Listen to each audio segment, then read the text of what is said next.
Welcome to Basic Brewing Radio for Thursday, August 30th, 2012. I'm James Spencer. Here at Basic Brewing Radio, we're all about home brewing.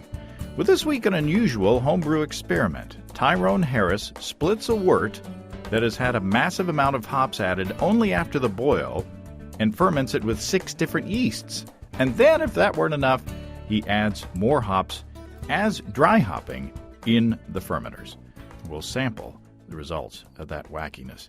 If you're new to home brewing and would like to get into the hobby for the first time, check out our website, basicbrewing.com, where you can find archives of our audio and video podcasts and our DVDs to walk you through basic and more advanced brewing techniques. You can follow me on Twitter. My username is Basic Brewing, all one word. Also, you can find me on Facebook at facebook.com/basicbrewing.james. And our show page on Facebook is at facebook.com/basicbrewing. Thanks again to everybody clicking on the Amazon.com associate link on our basicbrewing.com site. Here's how that works. You're thinking, hey, I need to buy that thing on Amazon. Instead of going directly to Amazon, you go to basicbrewing.com, find our link on the right-hand side of the page, click on that, and then magically, whatever you purchase on that session of browsing on Amazon will get a piece of that financially. And the best part of it is it won't cost you any extra. You'll be helping us to bring this show to you. We appreciate your support greatly. We also have associate links for Brew Your Own magazine and the American Homebrewers Association on our site, too. Worthy causes both. And you can find our Basic Brewing iPhone and Android podcast apps on their respective stores. We're in the BlackBerry podcast directory, and we're on the Stitcher app as well. As I'm recording this, Hurricane Isaac is blowing and going down south of here. I hope that all of our friends, and everybody else for that matter, everybody's doing well and are staying safe, and that your property damage is minimal. It's a reminder at the same time that being a home brewer can help you out in situations where you might be cut off from some utilities for a while. For example, if a big storm is predicted in your area, if you're a home brewer, you can fill your carboys and kegs and buckets with drinking water. You can use your propane burner to cook for your family, as I did when we had a big ice storm a few years back. And the electricity and the natural gas were both shut off for a while. I used that opportunity to cook up some soup in one of my old kettles.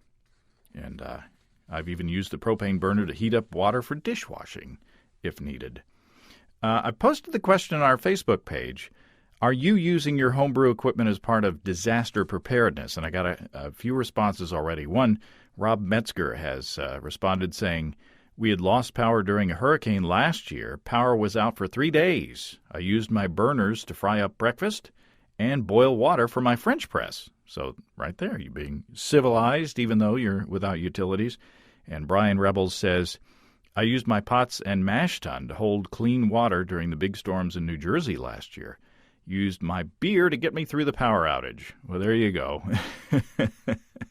If you have an instance that you want to share where your homebrew equipment has come in handy in an emergency, log on to facebook.com/basicbrewing and let us know.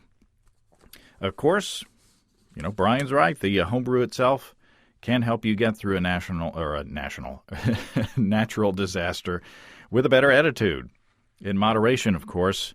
You don't want to drink so much homebrew that you don't know what to do if something important happens.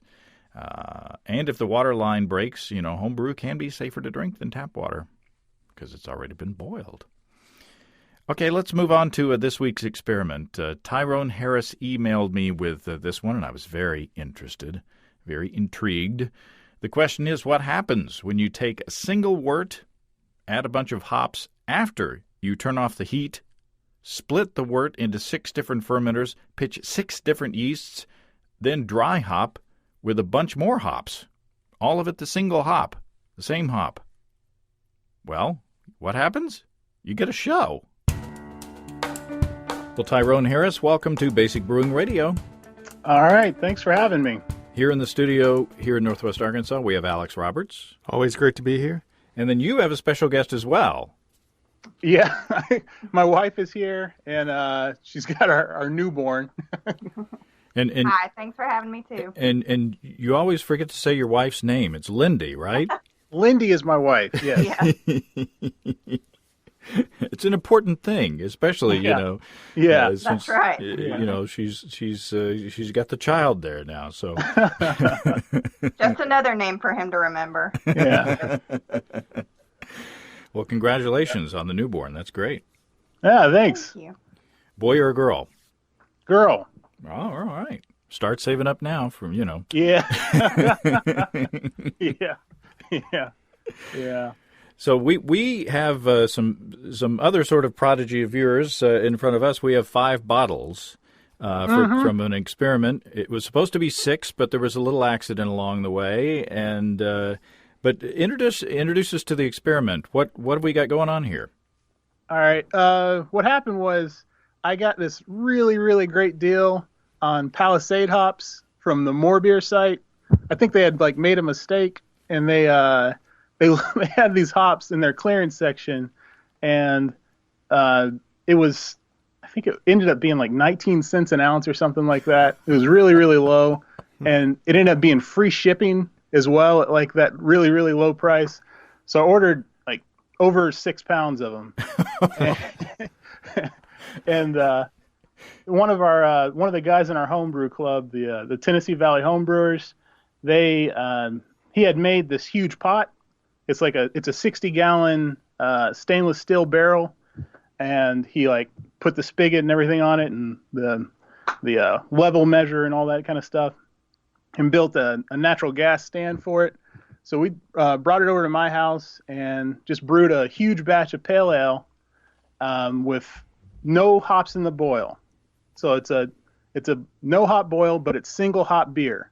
So I wanted to see what the kind of aroma we would be able to get out of the Palisade hop varietal without any kind of boiling. So what I did was I made 6 5-gallon batches, and I split it between 6 fermenters, identical stainless steel Sankey keg fermenters, and pitched just hopefully the same amount of yeast. I tried to use the pitching calculators and get the right same amount of yeast and all that. But what I did to hop it was, after I boiled it for 90 minutes, I turned it off and added, I think it was per 5 gallons of finished beer, I added 10.83 ounces of hops. So that's times 6, because it was 6 of those. So I added that to the kettle and then recirculated it for 30 minutes and then ran off into the fermenters.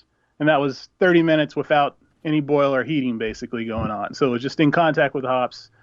And then I let it ferment. I think it was I got the majority of the fermentation done, pretty much all the fermentation done. And then I started over the course of 3 days, I added first 3 ounces of dry hops each to each of the fermenters. And then the second day I got 2 ounces of dry hops to each of the fermenters, and then another 2 ounces to each of the fermenters. So it ended up being about a little over 6 pounds for the entire batch. But it had a lot of hop aroma, and I wanted to see what kind of impact the yeast would have as far as scrubbing away the hop aroma and what would be left over after a while, all that kind of stuff. Yeah. So I've got a couple of questions. Number one, did you feel guilty at all for taking advantage of that offer? Not at all. I don't have a heart. So you're an attorney? Yeah. No, my wife is. Very funny. Just a joke. It's just a joke. We'll sue you. Yeah, exactly. Does that libel or slander? And then and then the second question is, as you were recirculating for 30 minutes, were you chilling at the same time? I was not. No, I left it. I tried to leave it at the same temperature. I figured there's enough, that's a big pot and there's a lot of liquid in there. So there was a lot of thermal mass. The temperature didn't drop off all that much while it was recirculating. So I wasn't worried about it getting to the point where, DMS precursor or any of that stuff was coming up. I just let it go and hopefully tried to get as much utilization, because I still wanted to have some bitterness out of it while I was recirculating. So did you happen to measure the temperature at the end of that 30 minutes? I think I did, but I don't have it. I don't have it anymore. You need Sadly. you need a brewer's Yeah. logbook to keep track I know. of those things. I need to order the. Are they still in stock? No, I'll put your name down for next year's coming All up right. toward the end of the year. Yeah. And then how did you chill then? I used that same. Basically, I was recirculating through my. I had been recirculating the wort basically through my counterflow chiller prior to like shutting off, just to make sure I had already sanitized it, but just to keep it sanitary and everything. And I just kept recirculating through my counterflow chiller. And then when when it was time to run off, I just started running cooling water through the counterflow chiller to start cooling it down. Okay. And then I didn't do like the whirlpool thing. I just ran the cooling water and ran the beer into the kegs. And they all were fermented, I guess, in the same location, same temperature. Same location, side by side. Yeah, just my basement. And yeah, it was. I think the ambient temperature down there was like 65, but the actual beer I had the thermometers on the thing or whatever. They varied in temperature by maybe a couple of degrees. I think the Belgian was the warmest at one point, and then it was I think the hottest it got was like 71 maybe at some. Yeah. So did you see any? I guess the Belgian was a little more active then, or did you see any other differences? Not really. No. I mean, I think let's see here. They did kind of stagger a little bit as far as like when they finished, like all signs of fermentation finishing. I think the last one to finish was I think the Belgian was the last one to finish. The 550 WLP 550. So did you use starters? I did. I used starters because I use dry yeast and I use liquid yeast. So I use starters for the liquid yeast, just using the pitching rate calculators to get enough cells for the gravity of the beer. I think it was a. Let's see here. I've got my original gravity. I think was like 1045, and so I made starters for. No, I think it was 1060, close to 1060. And I made starters to that size basically. And then for the other ones, I just used the yeast packets, the dry yeast packets, and I rehydrated it with, I guess, sanitary water. I boiled the water and put it in. Right. Okay. Very interesting. You have any questions on the process, Alex? What kind of final gravity differences did you see? Final gravity differences were pretty nominal, actually. I mean, or not nominal, but very small. They, I think there was. I wish I had written them all down. I had written them all down, but I don't have it on. I don't have it anymore. I need that brewer's logbook. There was only a couple points difference between them. I think I ended with. I have it in here. Let's see here. I think the average final gravity was. Let's see here. Let's see here. I think the average final gravity was 1005. 1005. Yeah, and the actual original gravity was 1058. Okay. So did you see any differences as far as the rate of clarifying at the rates at which the yeast fell out during fermentation or after fermentation? After fermentation, yeah. After fermentation, the English beers drop the quickest. I guess that's pretty normal. The Cal Ale dropped pretty good. The US 05 didn't drop all that much. I didn't think it dropped as quickly as some of the other ones. And the Belgian didn't drop very fast. Yeah. That's to be expected. Yeah. At least in my experience with that one. Yeah. And then how much beer did you lose with all those hops, or did you use like a hop bag or something, or? No, I put them directly in the fermenter and then just tried to pull off like after they had fallen down, basically. The total amount, I actually had to brew it in order to make, let's see here, in order to make the 30 gallons, I think I brewed it to 48 gallons. Yeah. So I lost a lot initially in the kettle. There was a whole bunch that was like just I couldn't pull out of the kettle initially. And I had seen other people had said like there was a percentage basically that you were going to lose if you did this kind of massive late hopping. So I just kind of went off of that and set it to 48 gallons, and it ended up coming out pretty much around there. I was able to get 6 kegs out of it at 48 gallons. Wow. Well, I'm real curious now. Of course. So what we're going to do is we're going to pause for a couple of minutes, and we are going to open the beers here and pour them out so that we can kind of look at them and smell them and all that, and taste them all side by side, and then we'll come back. Okay, sounds good. Okay, Tyrone and Lindy have been really patient and waiting for us to get our tasting done. General overall impression, Alex? I was really pleased. If I didn't know that he didn't add anything to the boil, I sure wouldn't have guessed that, based on just the flavors we're getting. I mean, it's more than, I always thought that it was kind of opposite of what I expected. I expected lots of aroma and little flavor, but I got more flavor than aroma out of most of them.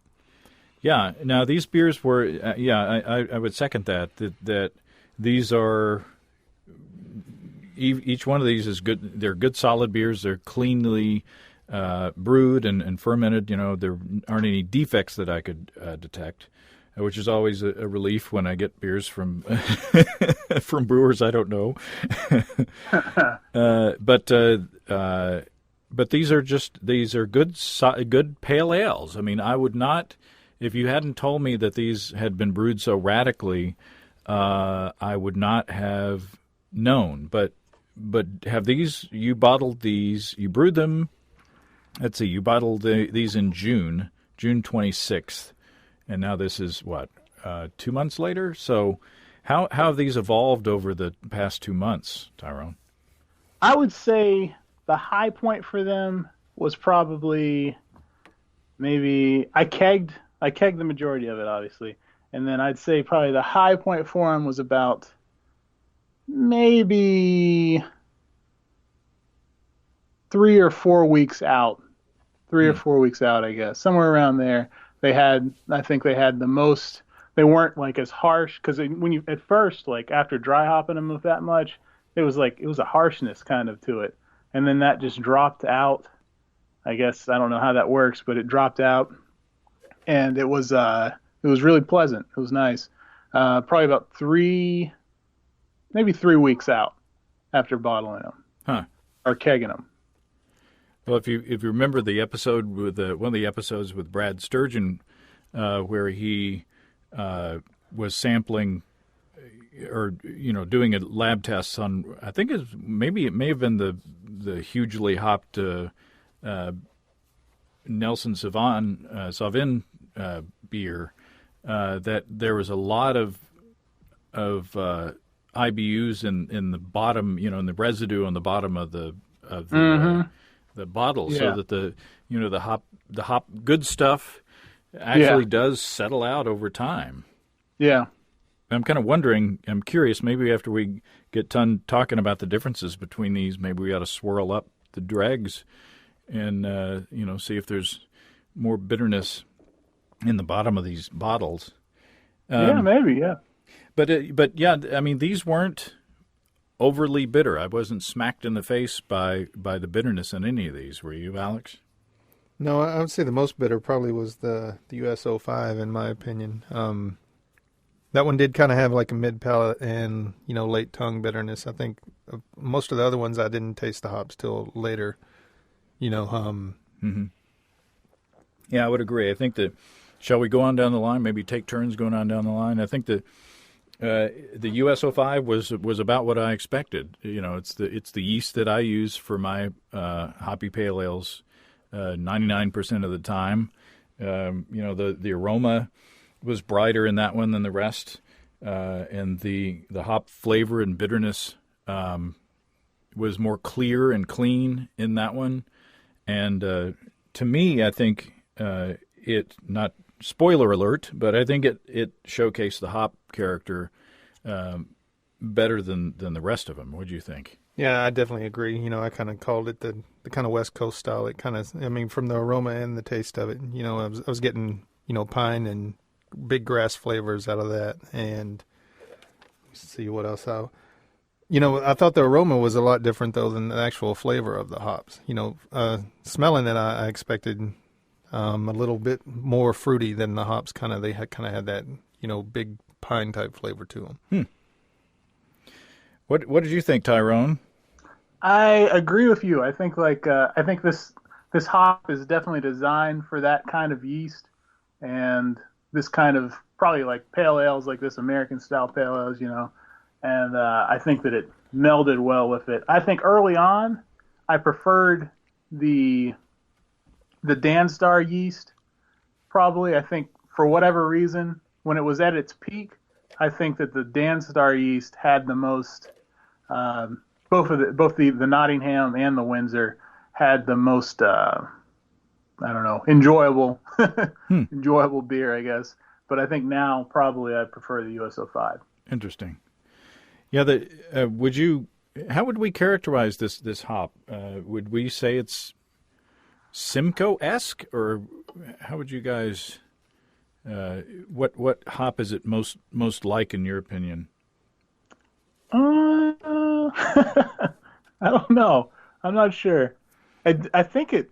I can't remember, but I think it's like it's a derivative of like Hallertauer. I'm not sure. I'm not. It may be Tet. Maybe Tet that it's a derivative, but it doesn't taste like that to me. I think it's like, you know, it has more. It's more similar to maybe Centennial. That's kind of what I was thinking, I guess. Okay. I don't know. Yeah, I can see that.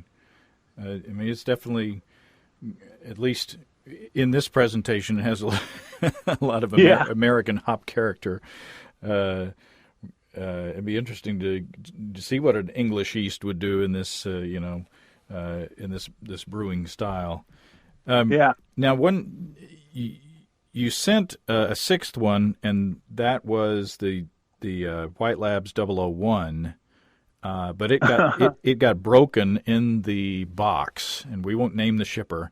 But but to show you how hot it was when the box got here, the box was dry on the outside, so I had no indication that anything had gone on. And then when I opened it up, I saw broken glass and a little bit of beer, but it was apparently very warm, and I kind of wonder if the warmth did something to the character of the beer as well.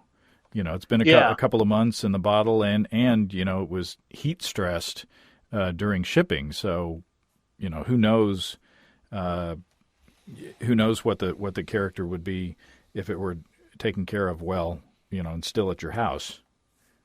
I think it helped it carbonate for one. Yeah, because it wasn't very carbonated when I sent it out, and you said you got a little bit of carbonation off of it. So I think it maybe helped kickstart the yeast again, and I'm sure, it had some negative effects too, but I think it did probably help at least get it going again, at least to finish out. Yeah, visually, the US-05 and the Nottingham, the Danstar Nottingham, had the least head retention, and then the Danstar Windsor, the White Labs 013 London, and the White Labs 550 all had kind of a similar creamy head, and it stuck around for a lot longer than the others. Now, I guess the question I was going to ask is, was the White Labs 001 similar to the US-05? I got a 001 in front of me now. Let me try. Let's see here.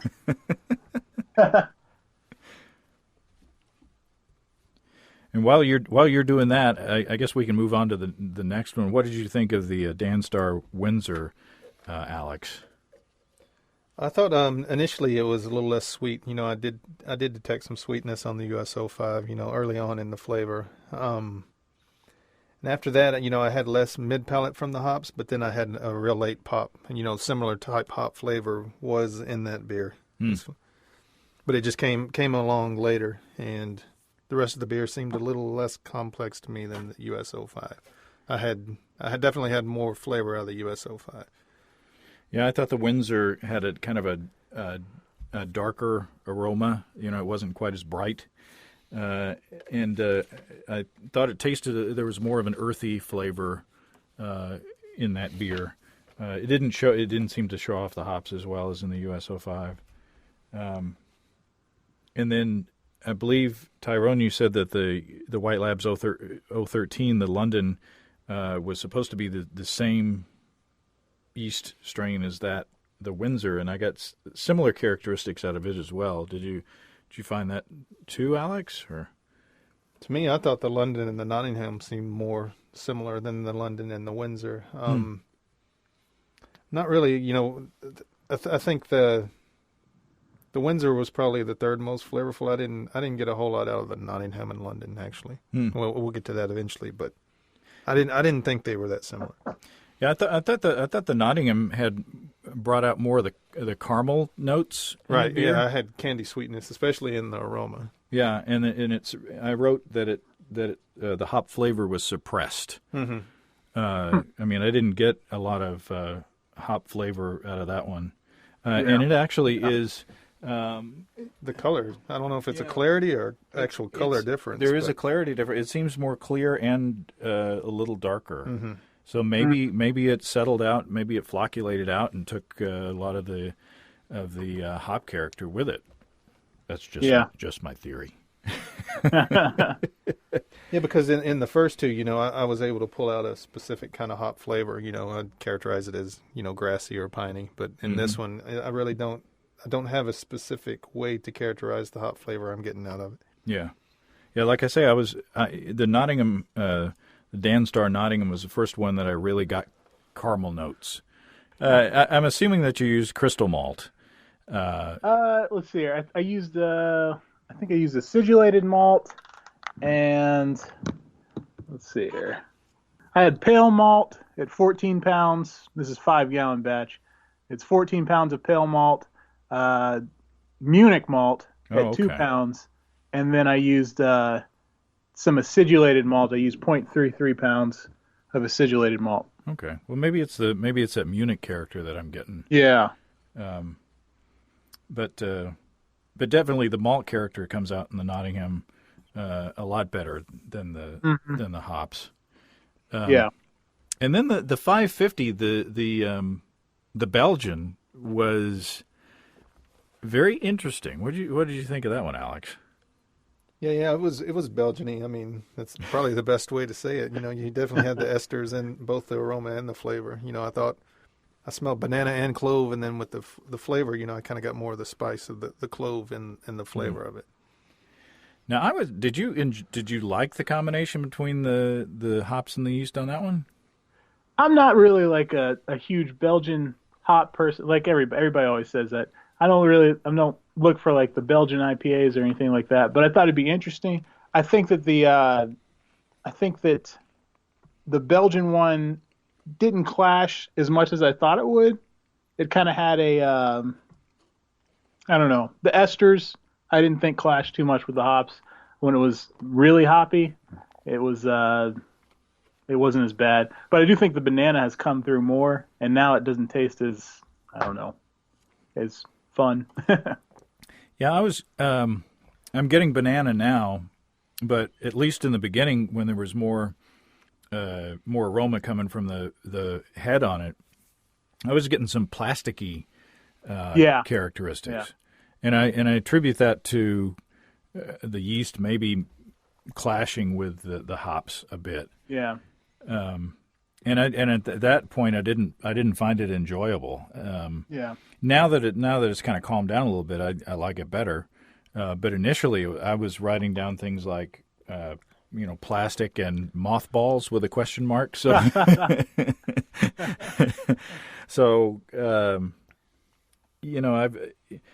most of the highly hopped, the Belgian pale ales that I've had, it's a tricky combination. I mean, it's more miss than hit with me. Exactly. Yeah. Well, see, I kind of like this combination because to me, I get the Belgian flavors up front, and then they kind of fade away, and then the hop flavor comes in again late. And so to me, it's kind of two distinct flavors in one. And I don't think they clash because and at least on my palate, they're kind of separate. Okay. I think initially early on, the hop aroma and flavor were so prominent that like the Belgian really played like a backseat, and you didn't taste the Belgian flavor as much. And I think now that they've kind of fallen down, the hops have fallen down. It's more of a clash.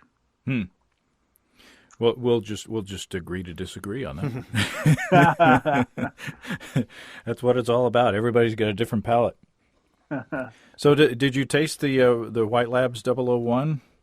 I did. I think I like you guys' word bright. I think that the 05 is brighter. I think the Cal Ale is rounded. It's rounded out more. And I may like, if I was going to drink a lot of it, or like, you know, a few pints or something, I would probably prefer the Cal Ale. But I think that like just having sips wise, I like the 05. It's interesting. I mean, allegedly, I think there's supposed to be that same Chico yeast strain. Yeah.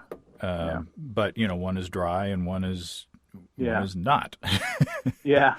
So it's interesting.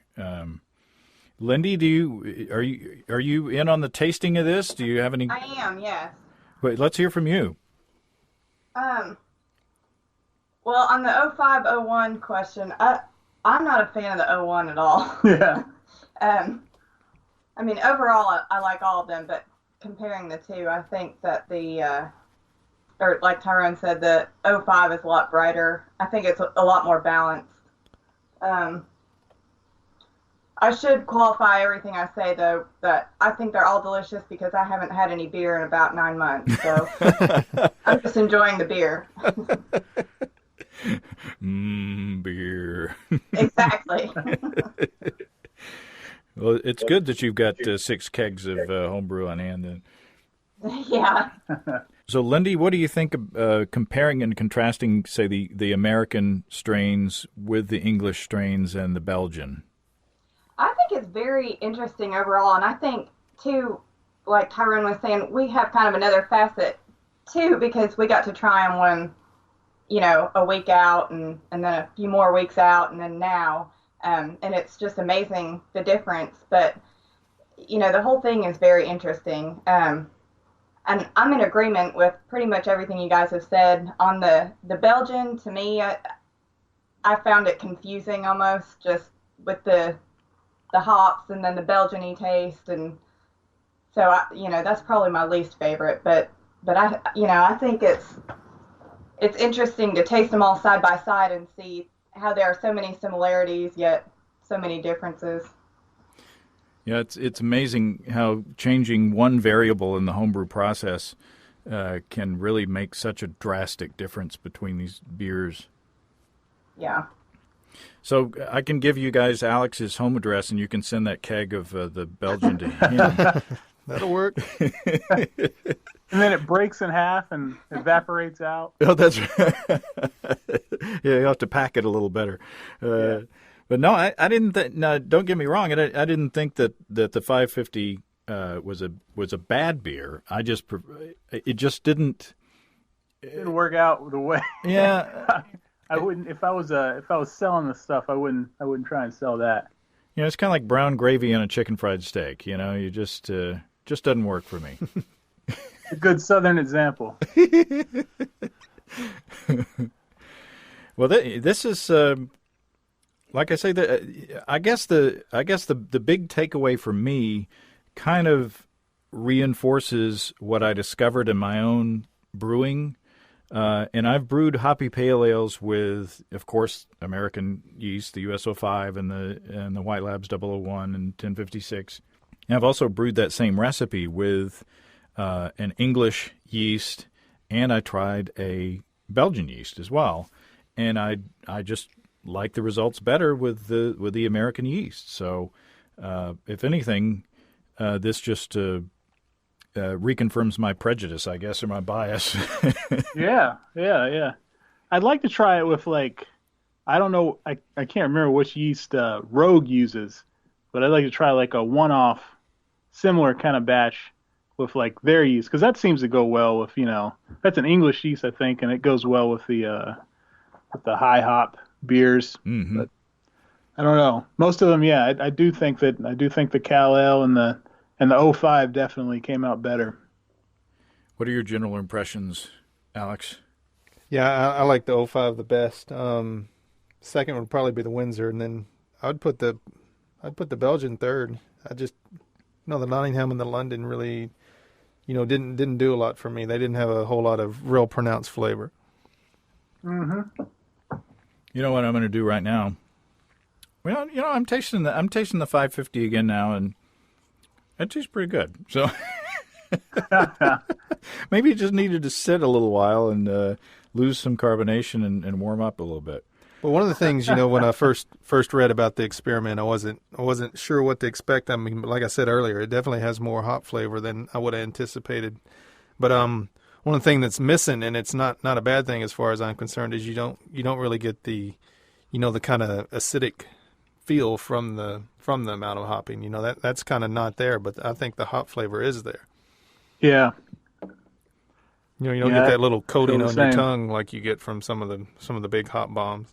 Well, what I've done is I've swirled up the dregs from this 05 bottle, and now there's quite the cookie, Brown. quite the cookie in the bottom of that. So I'm going to try that.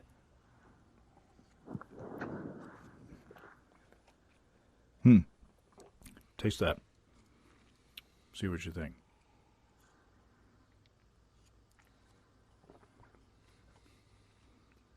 If anything, it kind of muddied it up. Maybe that's the yeast slug in the bottom. Maybe muddied it up. I was expecting to get a little bit more bitterness, but I don't think it changed the bitterness. No, we just got some more yeast. My wife will appreciate that later on. Oh, sorry you had to hear that, Lindy. What about everybody else, too? Yeah, I guess I should apologize to everybody. I tapped that keg too early. Well, no, I mean, the beer itself, is, we poured it off. It's a bottle-conditioned beer. It's going to have some stuff on the bottom, but very interesting. Is this something that if you were to find another hop on a crazy sale, is this something you would do again? I would definitely do it again. I think, it's, for one, it's easy. And the lazy part of me loves that because you don't have to, you can start the boil and then you don't do anything for 90 minutes. And then after that, you just recirculate. And so for less work than what a lot of brew days are, you can get, you'll have 6 beers that are different. You can compare, put them all on tap and compare. And, yeah, I would probably do it again. I would do it with something maybe. I think it'd be nice to do. I did something similar last year with saisons, and I think that's a fun experiment. Not high hopped, but anytime you can compare a lot of beers to each other that have the same recipe, but just see what the difference is. I think you can get some interesting results. Yeah, I got a tweet from somebody today who had done a split of a 5-gallon batch of beer into 5 1-gallon fermenters and had used different yeast on each one. So yeah, it works. Yeah, it's a good thing to do. Yeah. Well, listen, I appreciate you're doing the experiment. I appreciate your including us in it. Yeah, no, definitely, anytime. Well, thanks, Tyrone, and thanks, Lindy. Thanks All to right. you. Appreciate it. And best of luck with the new baby. Thank you. Thanks. And thanks, Alex. Oh, thank you. Well, thanks again to Tyrone, Lindy, and Alex. That was a fun experiment. I would have liked to taste those beers at their peak and before they went through the heat in the shipping process.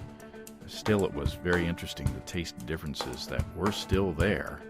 And very interesting that the hoppiness faded so quickly, apparently. Was that due to the heat, or do hops that don't go through a boil lose their character more quickly? As usual, I think in answering some questions, we bring up several more. By the way, as I'm recording this, It's Alex Roberts' birthday, so happy birthday to Alex. I know he's got a good collection of beers to draw from to celebrate. Alex is halfway to 70. I'm halfway to much more than that. If you have brewing questions, show suggestions, or just want to say howdy, write to james@basicbrewing.com, or just fill out the contact form on basicbrewing.com. And please don't forget to tell us where you're from. Be sure to check out our DVDs, Extract Brewing and Partial Mashing, Stepping into All-Grain, Low-Tech Lagering and Decoction Mashing, and Introduction to Wine Kits. You can find them all on our site. We've got combo deals to save you a few bucks if you want to buy more than one DVD at a time, and you can check out our Basic Brewing shirts in the store, too. You can see a listing of the fine folks across the country who sell our DVDs on basicbrewing.com. If there isn't a vendor in your area, you can order them online in our online shop at basicbrewingshop.com.